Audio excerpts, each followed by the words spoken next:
భోజనం శంకరు వడ్డింపగా కూరలో ఏ జబ్బు కనిపించలేదు. చాలు, ప్రార్థన చేసుకుందాం. నడుము మాట్లాడే భాగంలో ఏకీభవించండి. కుర్చీ మీద కూడా దిగండి. అన్ని భాగంలో మీకు ఒక మాట చెప్పాను. సంఘంలో ఒక ముసుగేసుకోండి, వేసుకునేది కాదంటే ఏమైంది కాదంట. ఉన్న ఇంటికి మొత్తం ఊడిపోయి అంట. అప్పుడు తీవ్రంగా తీయట్లేదంట. ఏంటి ఏమన్నా ప్రేయలే, ఉన్న 4 ఇంటికి ఊడిపోయింది.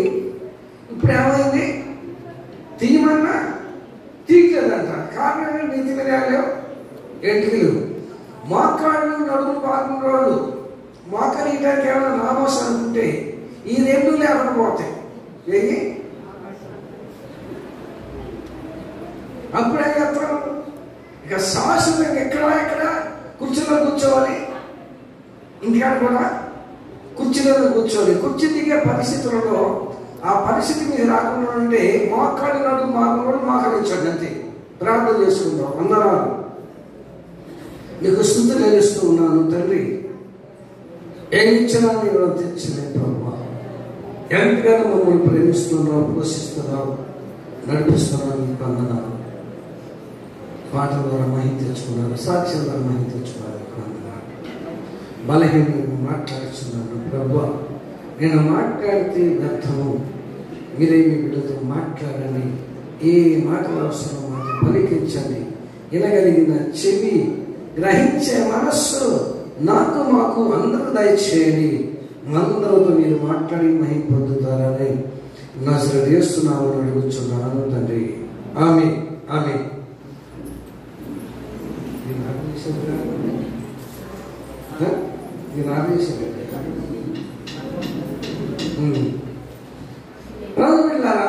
బైబిల్ గ్రంథంలో మనం చదవబడిన వాక్యం మనం వినే ఉంటాం. ఏమో ఎంతమంది చేతులు చెప్తారు, ఈ వాక్యం నేను విన్నామయ్యా అన్నాడు. 2, 3 సరే మర్చిపోయి ఉంటారు. ఒకసారి చెప్పాను. ఇక్కడ కాదు నేను చెప్పింది, అక్కడ పాత చర్చి దగ్గర చెప్పింది ఈ వాక్యాన్ని. దాన్ని కొంతమంది అప్పుడు టేప్ రికార్డులో టేప్ చేసి చర్చల మీద పెట్టారంట. చర్చలో పెడితే చాలామంది ఆశ్చర్యపోయారంట. ఈ వాక్యం ఎంత మర్మం ఉందా అని. ప్రభు చిత్తమైతే, ప్రభు నడిపింపు బట్టి కొద్ది నిమిషాలు అందులో విషయాలు తెలుసుకుందాం మనం. ఆ ఎలీషా శిశువు కలిసి దేవుని యొక్క పిలుపును బట్టి పిలువబడిన ఎలీషా, దేవుని చిత్తానుసారం నడుస్తున్న ఎలీషా ఒకనొక సమయం వచ్చేటప్పటికి ఏడాది చేరుకున్నాడు. చదవండి. ఎలీషా ఎక్కడికి? గిల్గాలుకు తిరిగి రాగా అక్కడ క్షేమము అంటే కరువు ఉందంట. తినడానికి ఆహారం లేని పరిస్థితిలో ఉన్నారు ఆ గ్రామస్తులు లేదా పట్టణస్తులు. అప్పుడు ఎలీషా తన శిష్యులను పిలిచి, ఏమయ్యా మరి చూస్తే బహు కరువుగా ఉన్నది, ఒక పెద్ద కుండ పొయ్యి మీద పెట్టండి, వెళ్ళి ఆకుకూరలు కొన్ని తీసుకొచ్చి వంట చేయండి అని చెప్పినప్పుడు ఒక శిష్యుడు వెళ్ళి ఆకుకూరలతో పాటు ఎలి ద్రాక్ష ఆకులు తీగలు కోసుకొచ్చాడు. వాడి నిండా కోసుకొచ్చాడంట. ఏం కోసుకొచ్చాడు? ఎలి ద్రాక్ష తీగలు. దాని గుణం ఎరుగు ఎంత చక్కగా రాశాడు దేవుడు అన్నమాట. అక్కడ దేని గుణం ఎరుగాక ఎలి ద్రాక్ష తీగలను చూసి దాని గుణం ఎరుగాక ఒడి నిండా కోసం వచ్చి వంట చేయగా తినడానికి యశువుగా మారినది. మనలు కూడా చాలా మంది వంట చేసినప్పుడు చేదు దోసకాయ ఒకటి తగిలిందని, కూరంతా చేదైపోయిందని, చేదు బీరకాయ తగిలిందని, కూరంతా చేదైపోయిందని అంటూ ఉంటారు. అప్పుడు మనం వింటూ ఉంటాం, ఏంటి కోసేటప్పుడు చేదు చూడలేదా? బీరకాయలో చేదు కదా ఉంటుంది. అది ఎవరికి తెలుస్తుంది? కొంచెం పెద్ద వయసు వాళ్ళకి తెలుస్తుంది. కొత్తగా పెళ్ళైన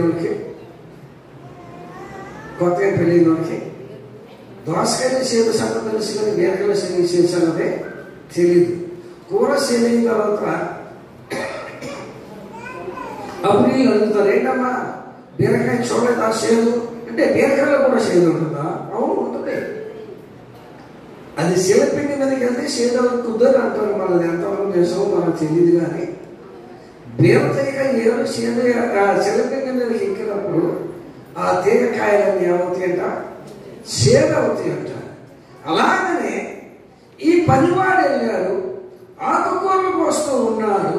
ఆకుకూరలతో పాటు కూడా ఎర్రి ద్రాక్ష తీగలను కోసి వదిలేసుకున్నాడు. ఎందుకు వదిలేసుకున్నాడంటే దానికి పరిస్థితి అతనికి తెలియక, దాని గుణము ఎరుగక. ఈ రోజున చాలా మంది ఆలోచించవలసిన విషయం ఇది. ద్రాక్ష చెట్టు, ద్రాక్ష తీగలు ఎవరు అంటే, నేను నిజమైన ద్రాక్షవల్లిని, నా తండ్రి వ్యవసాయకుడు. నిజమైన ద్రాక్ష చెట్టు ఎవరంటే మన ప్రభువారు. మా నిజమైన ద్రాక్షవల్లి నా తండ్రి వ్యవసాయకుడు అన్నాడు కదా. ప్రభు ఏమన్నాడు?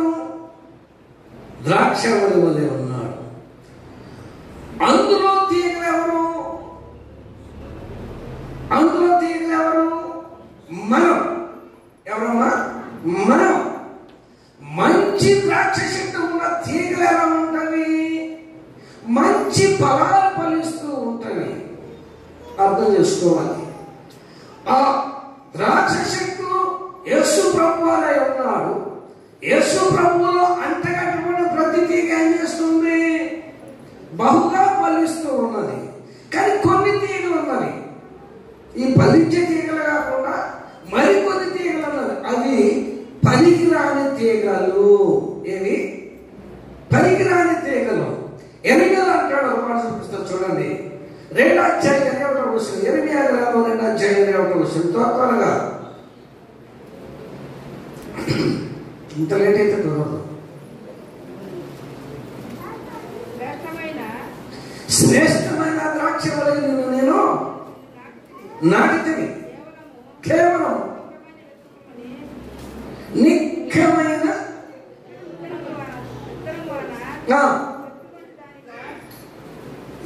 ఇక్కడ అన్నట్లే నీకు చదువుతుంటే,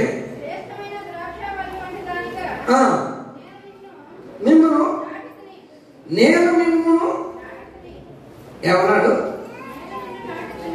శ్రేష్టమైన ద్రాక్షవల్లిగా నేను నిన్ను నాటితిని, కేవలము నిక్కమైన ఎత్తుల వలన నాటితిని. నాకు జాతిహీనపు ద్రాక్షవల్లి వలె నీవెట్లు భ్రష్ట సంతానం అయితివి. ఎలా నాటాడు? శ్రేష్టమైన ద్రాక్ష తీగను తీసి దానిని నాటాడు. నిక్కమైన వంటి దానిగా నేను నాటాను. నువ్వెలా కనపడుతున్నావు నేటి కాలంలో చూడగా? జాతిహీనపు ద్రాక్షవల్లి వలె అయితివి. ప్రభు బిడ్డలారా, కూర్చున్న నీవు నేను మనమందరము కూడా ప్రభువు ప్రేమించి మన పేరు పెట్టి పిలిచి ఈ స్థలంలో కూర్చుని కృపనిచ్చాడు. ఎందుకు ఇచ్చాడంటే, నీవును మంచిగా ద్రాక్ష చెట్టు వలె ఉండాలి, నేను ద్రాక్ష తీగలై ఉన్నాను, మీరు నాలో ఫలించే తీగలుగా ఉండాలి అని చెప్పి దేవాది దేవుడు ఆలోచించి లోకంలో నశించిపోతున్న నిన్ను నన్ను ప్రేమించి తన సన్నిధికి నడిపించి తన వాక్యం వినిపిస్తూ శ్రేష్టమైన ఒక నమ్మకమైన ద్రాక్ష చెట్టుగా మంచి ద్రాక్ష వలె ఉండాలని దేవుడు ఆశించి ప్రేమించి స్థలాన్ని నడిపించిన నీవు నేను ఎలా కనపడుతున్నాను దృష్టికి? ఎలా ఉన్నావు? జాతిహీనపు ద్రాక్ష చెట్టు వలె ఉన్నావా? మంచి ఫలాలిచ్చే ద్రాక్ష చెట్టు వలె ఉన్నావా? ద్రాక్ష తీగలం అది కాదు. ద్రాక్ష తీగ అది కాలు ద్రాక్ష తీగ. దాని గుణం ఎరుగాక పనివాడు కోసుకొచ్చి కుండలో వేసాడంట. ఆ కుండ అంతా ఎలా మారిపోయింది? ఇసుగా మారిపోయింది. సగలు దేవుని బిడ్డలారా, సీనియర్గా ఉన్న నీవు, సీనియర్గా ఉన్న నీవు, కొత్తవారు బలపరచాల్సిన నీవు చెడగొడుతున్నావా? జాగ్రత్త, జాగ్రత్త. ఎందుకు దేవుడు నిన్ను బ్రతికించాడు? ఎందుకు సగలు నేను ఒక మనిషిగా నిలబెట్టాడు అంటే, కాలు ద్రాక్ష చెట్లని, పనికిరాని ద్రాక్ష తీగలని, పనికి వచ్చే ద్రాక్ష తీగలని ఏం చేయాలి? మలసాలి. దాన్ని ఏం చేయాలి? మలసాలి. ఇక్కడ కూర్చున్న వాళ్ళు ఎంతమంది అలాంటి గుణం కలిగి ఉన్నాం మనం? ఏ గుణం అది? మంచి మనసు కలిగిన వారు ఎంతమంది గుణం, అలాంటి గుణం కలిగిన ఎంతమంది ఉన్నారు? దాని గుణం ఎరుగాక. దేని గుణం ఎరుగాక? ఫస్ట్ చాలా నమ్మకంగా కనపడుతున్నారు, ఫస్ట్ చాలా ప్రార్థన పరంగా కనపడుతున్నారు, ఫస్ట్ లో లేకమంటే లేచాడు, కూర్చోబట్టే కూర్చున్నాడు. ఈ రోజున దేవుడు బ్రతికించిన తర్వాత, స్థితిగతులు మార్చిన తర్వాత, ఒక ఉన్నత స్థితికి ఎక్కించిన తర్వాత, లేకమంటే లేగరు, రమ్మంటే రారు, కూర్చోమంటే కూర్చోను, చేయమంటే చేయరు. వీళ్ళు ఏమంటారు? వీళ్ళు ఏ శక్తులు అంటారు? మంచి ద్రాక్ష తీగలు అంటారు. వీళ్ళే మంచి ద్రాక్ష తీగలు అంటారా? జాతిహీనపు ద్రాక్ష చెట్లు. ఏది? జాతిహీనపు ద్రాక్ష చెట్లు.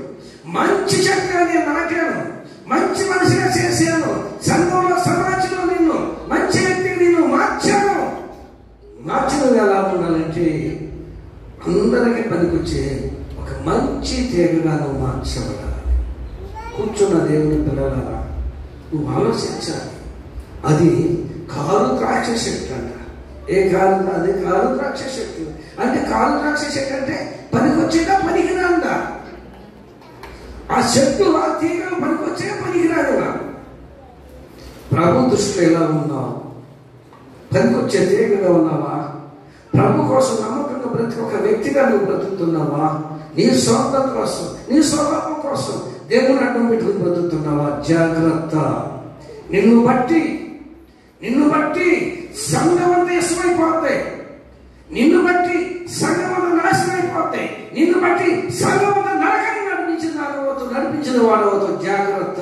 ఒక్కసారి సంఘంలో చెప్పడానికి, ఒక వ్యక్తి కాదు సంఘం వాడు పెట్టడానికి, ఒక ద్రాక్ష కాలు ద్రాక్ష తీసుకెళ్తే కుండలో ఉన్న కూరనంతా ఏం చేసింది?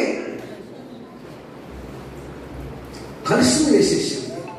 తినడానికి వీలు లేకుండా ఎస్సు ఎస్సు అని చెప్పేసి తిన్న వాళ్ళందరూ కూడా ఎలీషాకు మొదలుపెడుతున్నారు.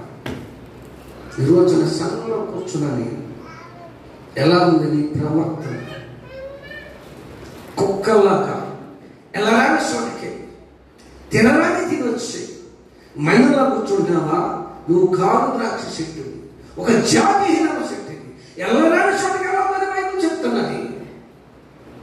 తినమని చెప్తున్నది, చూడమని చెప్తున్నది. వెళ్తున్నా నీవు, కుక్కలా తింటున్నా నీవు, చూస్తున్నా నీవు, చేస్తున్నా నీవు. సంఘం ఎలా ఉన్నావు? మంచి ద్రాక్ష తీగగా ఉన్నావా? జాతిహీనము ద్రాక్ష చెట్టుగా కనపడుతున్నావా? అది కాలు ద్రాక్ష చెట్టు. ఫలించిన ఆ ఫలమును ఫలితం లేనిది.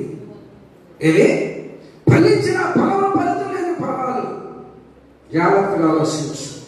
చెట్టు అంటే ఎవరు కాదు, కాలు ద్రాక్ష చెట్టు అంటే ఎవరు కాదు. నీవే సంఘంలో ఎలా ఉన్నావు? ఎలా బ్రతుకుతున్నావు? సంఘంలో సమాజం ఎలా బ్రతుకుతున్నావు? జాగ్రత్త. ఒక్క మనిషి సంఘాన్ని నాశనం చేయటం. ఒక్క మనిషి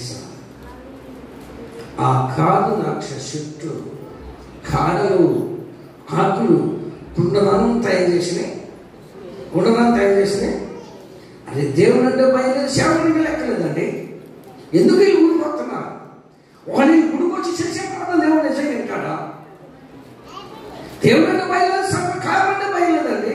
వీళ్ళు ఎవరి కోసం ప్రాయం చేస్తున్నారు? ఎందుకోసం ప్రాయం చేస్తున్నారు? వీళ్ళు తలగే కింద పెట్టి కాళ్ళు పై పెట్టి తపస్సు చేయమను.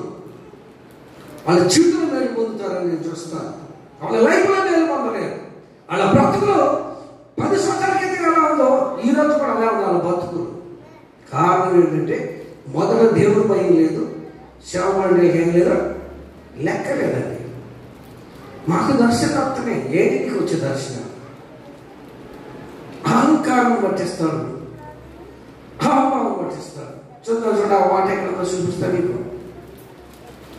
చాలా తెలుసు, నేను చెప్తాను. చూద్దాం. భ్రమపరచత్వ కూడా ఉంది. ఆత్మ నిన్ను భ్రమపరుస్తూ ఉంటుంది, దర్శనిస్తూ ఉంటుంది.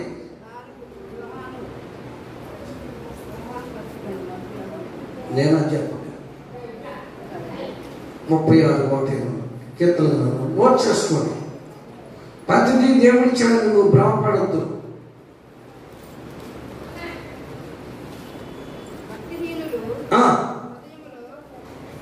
భక్తిహీనులు తమ హృదయములలో అతిక్రమము దేవోక్తి వలె పలుకుచున్నదంట. ఏంటిది? భక్తి పరులుగా వీళ్ళు భక్తిహీన హృదయంలో అక్రమము అవినీతి దేవోక్తి వలె పలుకుచున్నదంట. ఇప్పుడు దేవోక్తి అంటే దేవుని యొక్క దర్శనం. ఏంటమ్మా? వీళ్ళు ఎవరు? భక్తి పరులు కాదు. భక్తి పరులకి ఎవరు భయం ఉండదు, భక్తిహీన భయం ఉండదు. ఆ ఎవరో నన్ను ఏం చేస్తాను, అది నన్ను ఏం చేస్తుంది, నేను ఈరుని సూర్యుని, నాకు అంతా తెలుసు.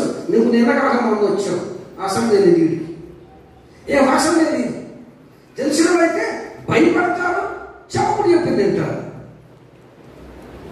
వీళ్ళు ఎవరు? భక్తి పరులు కాదు. అంటే భక్తి పరులని పెంచుకుంటున్నారే కానీ సంఘంలో వీళ్ళు భక్తిహీనులని దేవుడు ఎప్పుడు ముద్రేశారు. వీళ్ళకి ఇచ్చే దర్శనం, వీళ్ళకి వచ్చే దర్శనం ఏంటంట? అక్రమము దేవోక్తి వలె పలుకుచున్నది. ఏంటంట? అతిక్రమము దేవోక్తి వలె పలుకుచున్నది. వారి దృష్టి ఎదుట, వారి దృష్టి ఎదుట దేవుని భయం బొత్తిగా లేదు. నేనంటలేదు ఈ మాట. వారి దృష్టి ఎదుట ఏం లేదు, దేవుని భయం ఉంటే గడగడలాడిపోతారు. దేవుని భయం ఉన్న వ్యక్తులు గడగడలాడతారు, వాళ్ళు ఆత్మీయంగా బలపడతారు, ఆత్మగా ఆత్మ ఫలాలు ఫలిస్తారు. ఏం లేదు నీ జీవితంలో. 3 బాధ్యత జీవితం, 3 బాధ్యత జీవితం ఫలబద్ధంగా ఉండవలసిన నీవు సంఘంలో 3 బాధ్యత జీవితం ఎందుకు కనిపిస్తున్నావు అంటే నువ్వు భక్తి పరుడు కాదు, భక్తిహీనుడు. భక్తిహీనుడు ఏముంది? అతిక్రమము దేవోక్తి వలె పలుకుచున్నది అని చలిస్తుంటా. దేవుని పిల్లలారా ఆలోచించండి. మందిరకు వచ్చినంత మాత్రం మనం భక్తి పరులు కాదు. మందిలో కూర్చొని ఏదో ప్రార్థన చేసినంత మాత్రం భక్తి పరులు కాదు.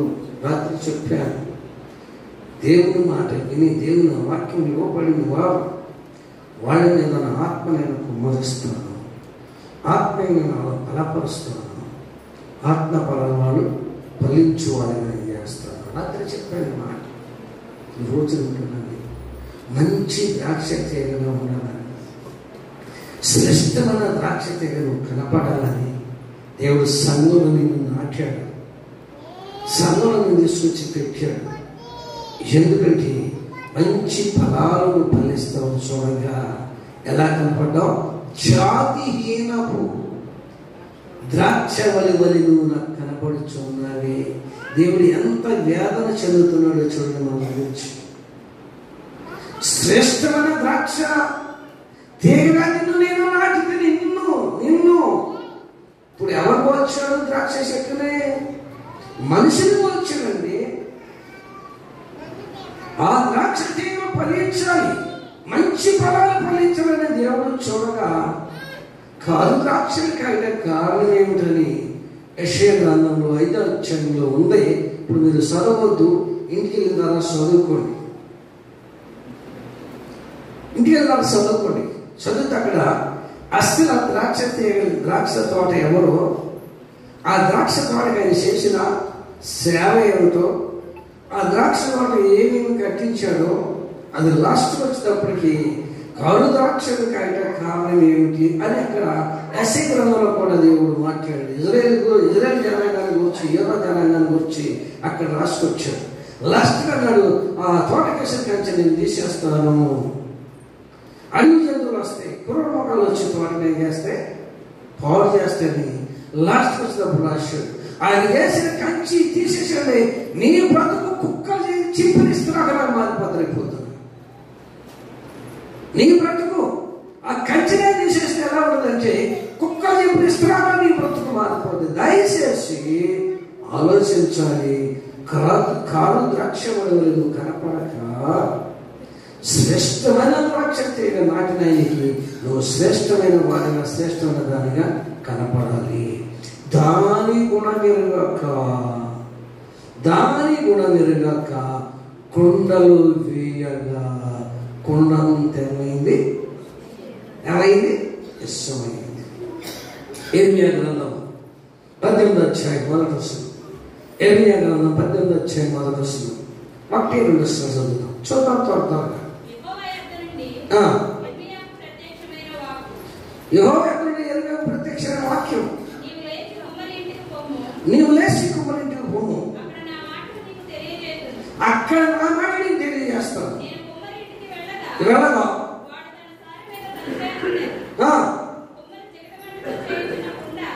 జిగటమంటితో చేయుచున్న కుండ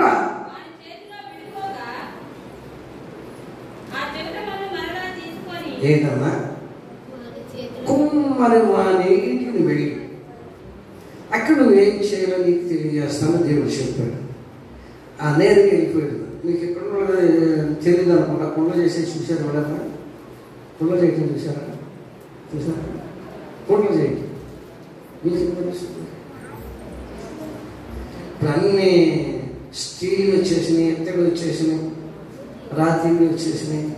అసలు మట్టి కూడా వాడడం లేదు. ఉన్నారా? మట్టి కూడా వాడడం. నేను వాడుతున్నాను మట్టి.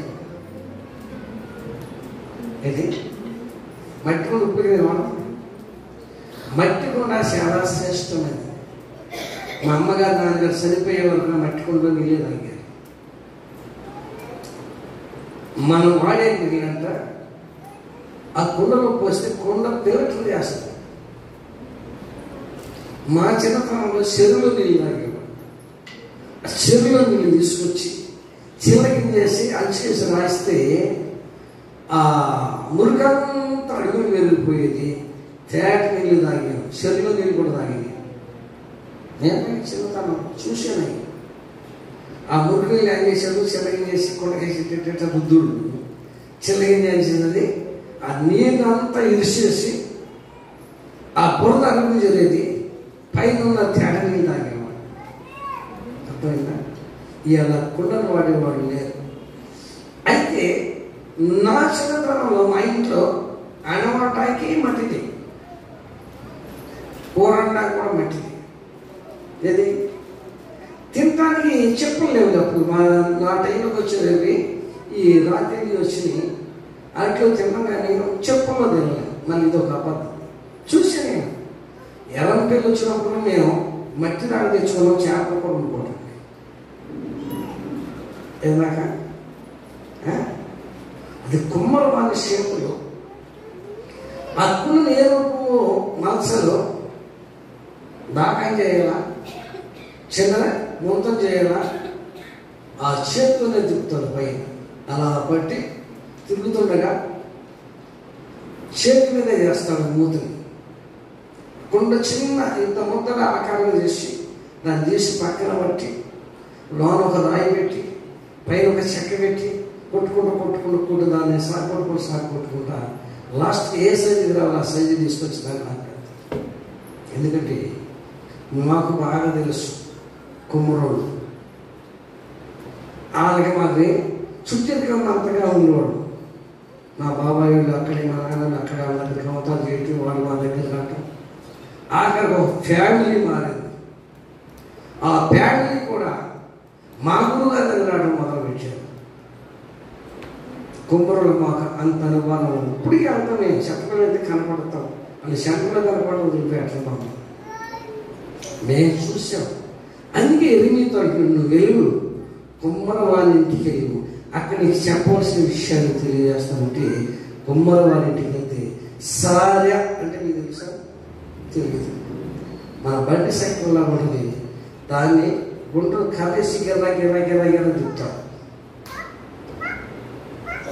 నేనైతే అల్లుడాలు కవేస్తామన్నాడు, వేస్తాను. ఎందుకు ఆ తిరిగే దాంట్లో కరెక్ట్ తిరిగేదాంటే ఆ కలేసి మళ్ళీ స్పీడ్ తగ్గితే తెప్పాలి. వేస్తానన్న కాలు ఇరిగిపోతుంది. ఏమన్నాడు? కరెక్ట్గా ఆ తిరిగి దాంట్లో వేసి మళ్ళీ స్పీడ్ తెప్పాలి. ఆ సారి మీద తిప్పుతూ ఉండగా ఒక కుండను చేశాడంట ఆ కుమ్మరి ఆయన. అతని చేతులు వెళ్ళిపోగా మళ్ళా జగన్ ఏం చేశాడు? మళ్ళీ తనకి ఇష్టమైన రూపంలో కుండను తయారు చేశాడు. చెడిపోయిన కుండ,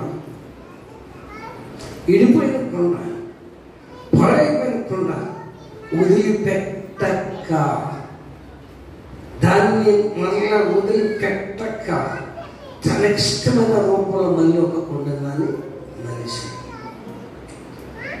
కుండ అంటే ఎవరో కాదు, నీవు నేనే ఆ కుండ. దానికి నా మనసు అంటుంది, నేను ఓటి కుండ లాంటి వాడినైతే. ఏమన్నాడమ్మా? నేను ఓటి కుండ లాంటి వాడినైతే. ఓటి కుండ అంటే నీళ్ళు పోతూ ఉంటాయి అప్పుడులో, నీళ్ళు పోతూ ఉండవు కదా. నీళ్ళు ఎలా కారుతున్నాయో నా కన్నీటి ప్రవాహం అలా కారుతుందని అంటాడు. నేను ఓటి కుండ లాంటి వాడిని అయితేనని చెప్పేసి దావీదు మహారాజు కీర్తన గ్రంథంలో మాట. ఇలా కూర్చున్న నీవు నేనందరం కూడా అది చేత మార్చబడిన ఓటి కుండను నేను నింపుమా.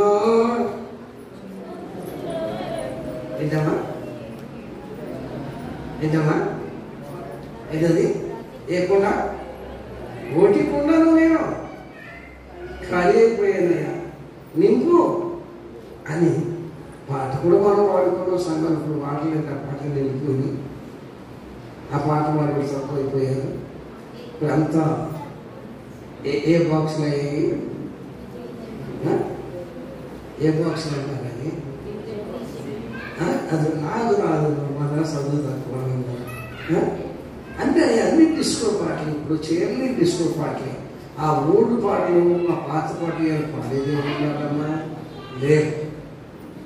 కుండ పాడైపోయిన కుండ.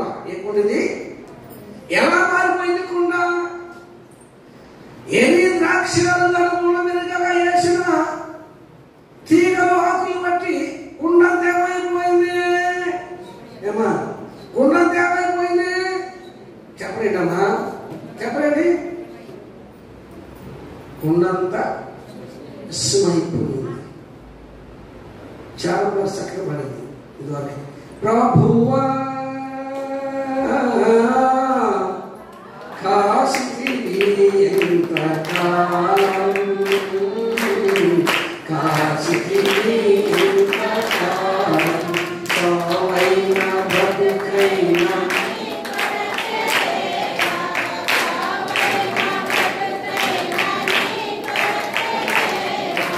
నీ సాక్షిగా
విషం.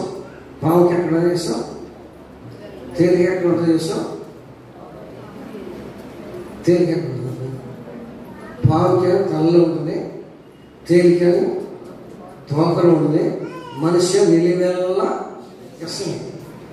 కంట్లో విషం, పంట్లో విషం, నోట్లో విషం, గోట్లో విషం. విషం లేని మనిషి ఎక్కడ ఉంటాడు? ఏంటమ్మా? కంట్లో విషం, పంట్లో విషం, నోట్లో విషం, గోట్లో విషం. మనిషి ఏమై ఉన్నాడు? విషమై ఉన్నాడంటండి. నిలివెల్లా నేను విషంలో నేను మనిషి. అరే ఎవరి నోట్లో పడచ్చు, దాని నోట్లో పడకూడదురా. దాని నోట్లో ఏముంది? ఏముంది చెప్పలేదమ్మా. ఎవరిని చూసినా పండుగ చేసుకుని అది చూసినా తెలియకూడదురా. దాని చూపులు ఏమున్నాయి? ఏమున్నాయి చెప్పలేదమ్మా. చూపులు ఏమున్నాయి? నోట్లు ఉన్నాయి. ఉరితే ఏమున్నాయి? గిచ్చితే ఏమున్నాయి? ఇష్టం. కుండంత ఏమైంది? కుండంత ఏమైంది చెప్పండి. కుండంత ఏమైంది? ఏం లేక మనిషి చాలా మంచిది. గొడవ గుడిసి పెట్టి ఏమంటారు? మనిషి చాలా మంచిదిరా, దానికి గొడవే గుడిసి పెట్టిందిరా అంటారు. అందుకే గొడవ తిన్న భార్య దొరుకుతా ఆ రుదువు అంటాడు. భార్య దొరికిన వారికి మేలు దొరికిందంట. భార్య దొరికిన వాడికి కిరీటం అంటాడు. సాయంత్రం కాలంలో స్త్రీ కూడా చాలా విషయాలు గుర్తొచ్చారు. నిజమే నిజమే. ఇయ్యాల గొడవల గురించి ఆలోచించేవారు ఎవరైనా ఉన్నారా? ఆ వ్యక్తి మంచి మనస్సు కలిగినదని అని ఆలోచించేవారు ఉన్నారా? మంచి రూపవతి అని ఆలోచించగలిగిన ఉన్నారా? ఎన్ని హంగులు ఉన్న అమ్మాయికి ఇతనికి ఏం కావాలి? డబ్బు కావాలి, కట్నం కావాలి. ఏం కావాలమ్మా? డబ్బు ఉంటే కట్నం ఉంటే ఎలా ఉన్నా పర్లేదు. ఇలా డబ్బు తెచ్చుకోవడం ఏం చేస్తుంది? అత్త మీద పెత్తనం చేస్తుంది. మీకు చాలాసార్లు చెప్పింది. కావలసినది గుణం కావాలి. ఒక మనిషి ఉండవలసింది గుణం. అలాంటి వాడు దొరుకుతా అరుదు అని అప్పుడే చెప్పాడు. ఎలాంటి దొరుకుతా? గుణవత్తైన భార్య దొరుకుతా అరుదు. రిపక్కన నుండి మంచి సాక్షి ఇచ్చాడు బైబిల్.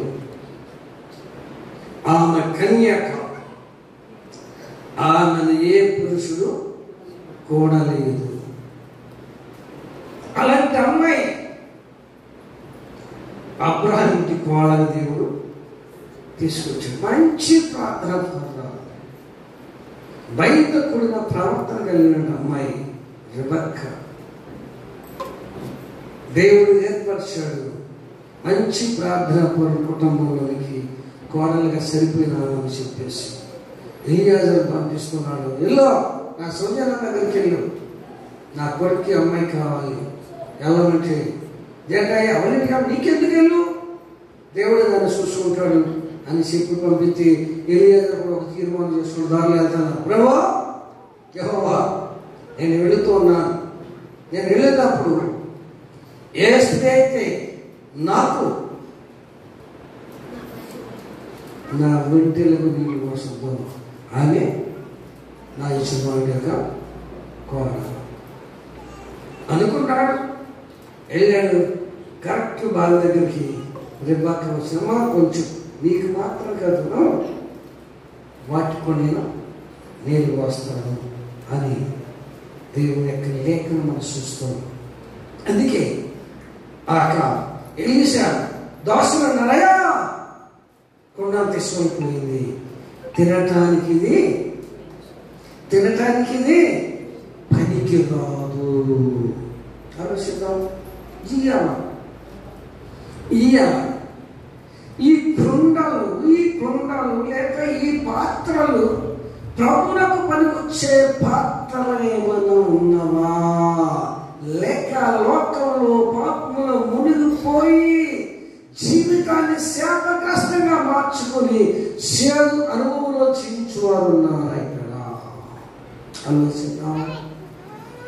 కొండ చెడిపోయినది, కొండ పాడైపోయినది, కొండంత ఉన్నది ఇష్టమైనది. ఇప్పుడు ఆ ఇష్టం కావటానికి ఏం కావాలి? పిండి కావాలి. ఏం తెమ్మన్నాడు? పిండి కావాలి. ఏ పిండి కావాలి? కొట్టబడిన పిండి. యెషయా గ్రంథము 53 అధ్యాయము 5వ వచనం చదువుదాం. మిగుపులోకి వచ్చేసి యెషయా గ్రంథము 53 5వ వచనం. త్వరగా. మన అతిక్రమ క్రియలను బట్టి అతడు గాయపరచబడెను, మన దోషమును బట్టి ఆయన నలగొట్టబడేను. ఏమా? మన దోషమును బట్టి ఆయన నలగొట్టబడేను. బియ్యాన్ని ఏం చేస్తాం మనం? నానబెట్టి 2 రోకలు 3 రోకలు చూసుకుని రోట్లు పోసి ఏం చేస్తాం? ఏమంటారమ్మా దాన్ని? దంచుతాం. ఎందుకు దంచేకి? ఎందుకు? బియ్యం అవ్వాలని ఆయన నీ కొరకు నా కొరకు ఏం చేశాడంట? మన దోషములను బట్టి ఆయన నలగొట్టబడ్డాడు అంట. అంటే ఇప్పుడు ఏం చేశాడు ఆయన?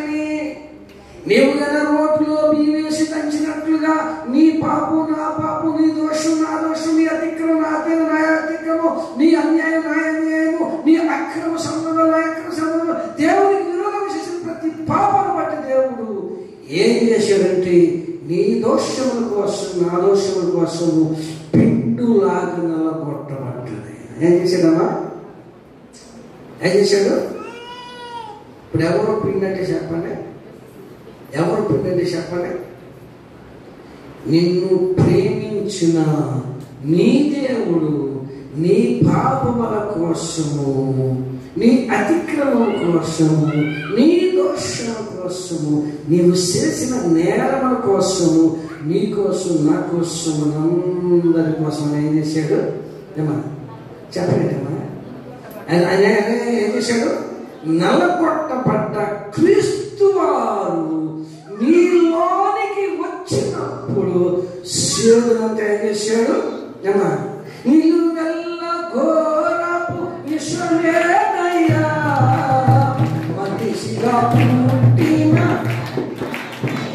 పాపం కడిగావులే, విశ్వము విడిచావులే, పాపం కడిగావులే, విశ్వము విడిచావులే, నన్ను మనిషిగా ఇలా నీవు అలాగే చెడిపోయిన కుండ, పాడైపోయిన కుండ, పనికిరాని కుండలో దేవుడు ఏం చేశాడు? ఆయన నీ లోపలకు వచ్చి ఆ ఇసనంతా విడిచి సంఘంలో మంచి మనిషిని నిలబెట్టాడు. సమాజంలో మంచి మనిషిని నిలబెట్టాడు. ఇది చీకి రోగపడుతు బతికింది అన్న వారి ముందు తలెత్తి వ్యక్తిగా దేవుడిని ఏం చేశాడు? నిలబెట్టాడు. ఆలోచించారా? నిజమే. లోకంలో పాపంలో రోత బ్రతికిన వాడు, దేవునికి వ్యతిరేకమైన జీవితం జీవించిన వాడు,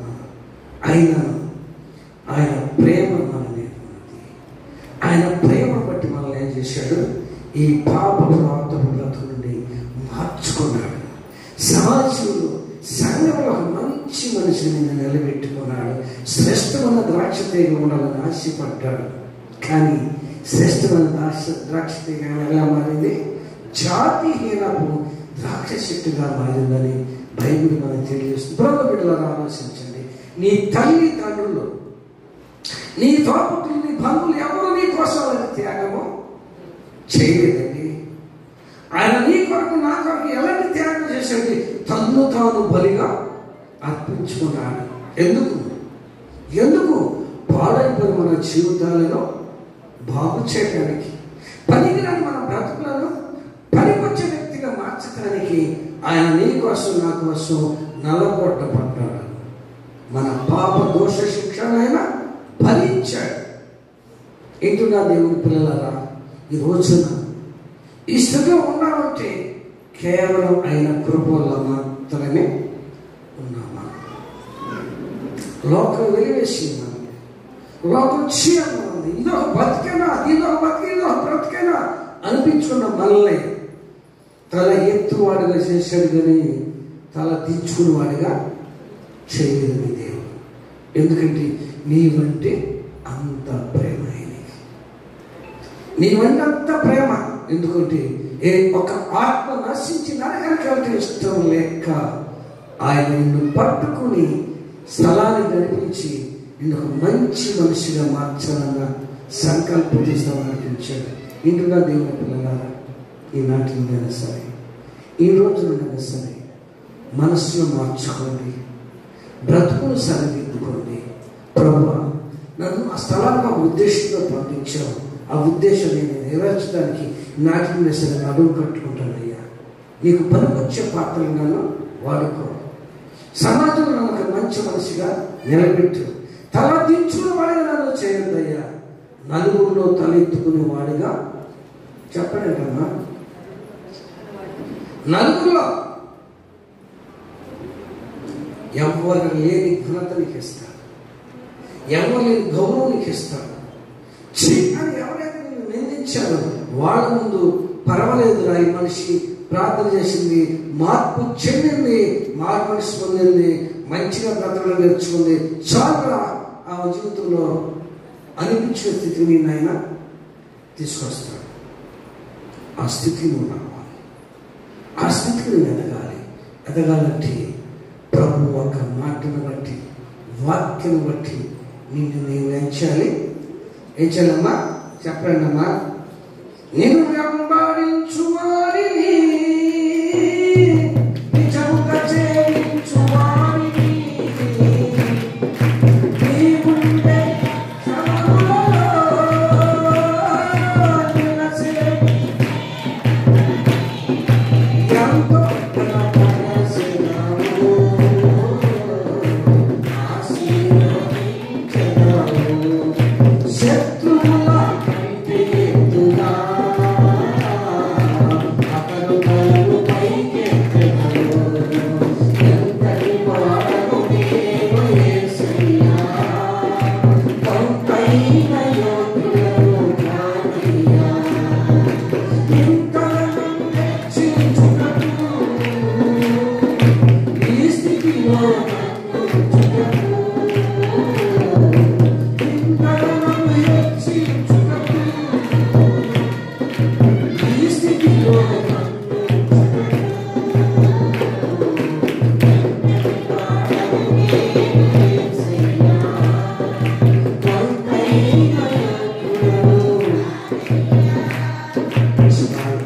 ఎలీషా చెప్పాడు, దాసులు చేశారు, కొండలో ఉన్న ఇస్సాని పిండి ఏం చేసింది, చేసింది. అయ్యా మరలా వడ్డించండి బాగుంటే అందరూ తిన్నారు, కొండలు వేసేది లేదు, అందరూ తిన్నారు, కొండలు వేసేది లేదు, ఏ జబ్బు దీనిలో లేదు అని అందరూ సంతోషించున్నారు. ఆ కార్య దేవుడు చేశాడు. ఈ రోజున నా జీవితంలో కూడా అందరూ నిన్ను మెచ్చుకునేవాడుగా, అందరిలో నిన్ను తలెత్తుకునేవాడుగా దేవుడు నిన్ను ఉంచడానికి ఈ రోజు స్థలాన్ని నడిపించాడు. అంటున్నా దేవుని బిడ్డలారా, మార్పు చెందటానికి, మారుమనసు పడటానికి, ఆయన పనికొచ్చే పాత్రగా నువ్వు వాడబడటానికి ఈ ఒక్క వాక్యం దేవుడు నీతో మాట్లాడాడు. వాక్యం బట్టి ఈ రోజు నుండి నువ్వు సరి చేసుకుంటాకు, నమ్మకంగా జీవించడానికి ప్రభు సన్నిధిలో తీర్మానం చేసుకున్నాం. దేవుడి కొద్ది మాటలను దీవించుగాక. ప్రార్థన చేసుకున్నాం. ప్రార్థన పరిశుద్ధుడా వందనమయ్యా. కారు ద్రాక్ష తీగలో మేమే, జాతిహీనము ద్రాక్ష చెట్టులో మేమే ప్రభువా. దాని గుణమెరుగక కొండలు వేసి వండగా కొండలు కూరంతా పాడైపోయింది నాయన. కొండంతా విశ్వగా మార్చబడింది ప్రభా. మా జీవితాలను, మా కుటుంబాలను ఆయన, మా చేతులారా సేదలలో నేను బ్రతుకుతున్నావు నాయన. క్షమించు రాజా, క్షమించు నాయన. నా పాపము, నా దోషము, నా దిక్రమును బట్టి నాయన నువ్వు నలగొట్టబడ్డావు. పాడైపోయిన నా జీవితంలో నాయన నేను ప్రవేశించడానికి నాయన నలగొట్టబడ్డావు ప్రభువా. పిండిగా మార్చబడ్డావు నాయన. సరైన మా జీవితాల్లో మీరు ప్రవేశించి మధురముగా మీరు మమ్మల్ని మార్చుతున్నది మీకు వందనాలు చెల్లిస్తూ ఉన్నాను. ఏమిచ్చినా నేను తీర్చలే ప్రభా, ఏమిచ్చినా నేను తీర్చలే ప్రభా. లోకములో త్రోసివేయబడిన వారు, లోకములో ఏలివేయబడిన వారు, లోకములో నాయన అనిపించుకున్న మా జీవితాలని నా ప్రభా మధురముగా మార్చారు నాయన. సంఘంలో సమాజంలో మంచి వ్యక్తిగా మమ్మల్ని ఉంచారు. మీకు వందనాలయ్యా. మంచి ఫలాలు ఫలించాలని మీరు ఎదురు చూస్తూ ఉన్నారు. కారు ద్రాక్షలు కాయట కారణం ఏమిటి? ఈ తోటకు నేను ఏం అన్యాయం చేశాను, ఏమి తక్కువ చేశాను, నీళ్లు పోసాను, పాదులు తోగాను, ఎరవేశాను, అయినను కారు ద్రాక్షలు కాయట కారణం ఏమిటి అని నేను ఎస్సీ గ్రంథంలో మాట్లాడాను. మేమందరం మీరు ఇస్తున్న ఈరులు అనిపిస్తున్నాం, మీరు ఇస్తున్న ఆరోగ్యం అనిపిస్తున్నాం ప్రభా. లాస్ట్ వచ్చినప్పుడు కారు ద్రాక్షలు కాసేవారిగా ఉన్నాం. క్షమించి మాకు సహాయం చేయండి. మంచి ఫలాలు ఫలించినట్లుగా మీ కృపలో మమ్మల్ని భద్రపరచండి. యేసు నామములో అడుగుచున్నాను తండ్రి. ఆమేన్. ఆమేన్.